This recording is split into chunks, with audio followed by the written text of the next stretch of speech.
or whether he gunned them down as they responded to a call.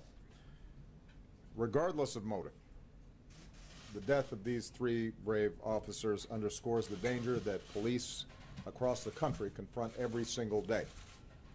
And we as a nation have to be loud and clear that nothing justifies violence against law enforcement. Attacks on police are an attack on all of us and the rule of law that makes society possible. Now, earlier this afternoon, I spoke with Governor Edwards and Mayor Holden, and I offered them the full support of the federal government and reiterated my full support for law enforcement in Baton Rouge and for police officers across the country. I also spoke to the Attorney General. The FBI has already been on the scene, and through the work of all levels of government, justice will be done. Most of all, our hearts go out to the families who are grieving. Our prayers go out to the officer who's still fighting for his life. This has happened far too often, and I've spent a lot of time with law enforcement this past week. I'm surrounded by the best of the best every single day, and I know whenever this happens, wherever this happens, you feel it. Your families feel it. But what I want you to know today is the respect and the gratitude of the American people for everything that you do for us. And 5 days ago, I traveled to Dallas for the memorial service of the officers who were slain there.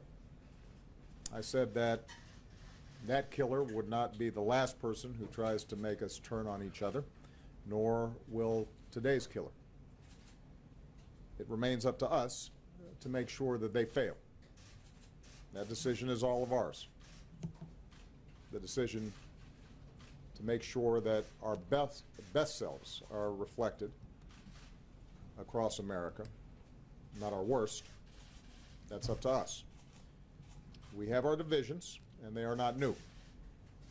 Around-the-clock news cycles and social media sometimes amplify these divisions.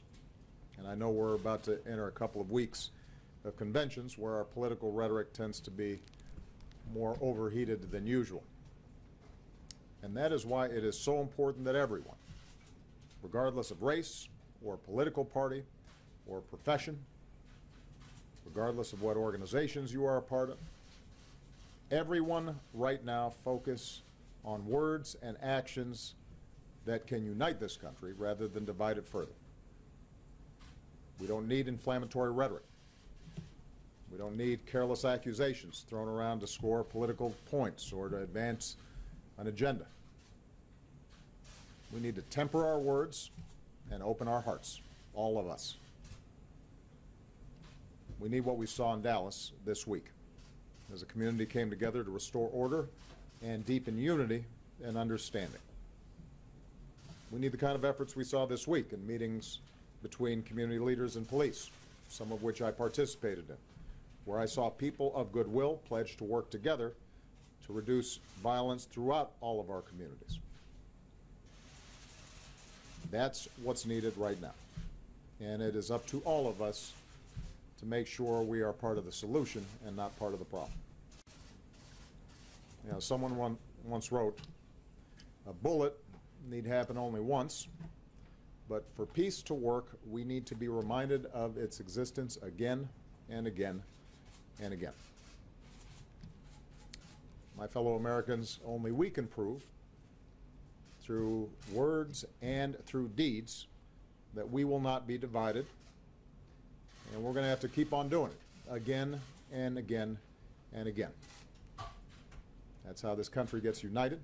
That's how we bring people of goodwill together.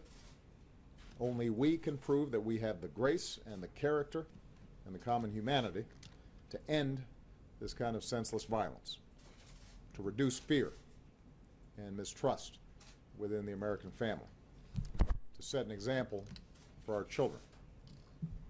That's who we are, and that's who we always have the capacity to be.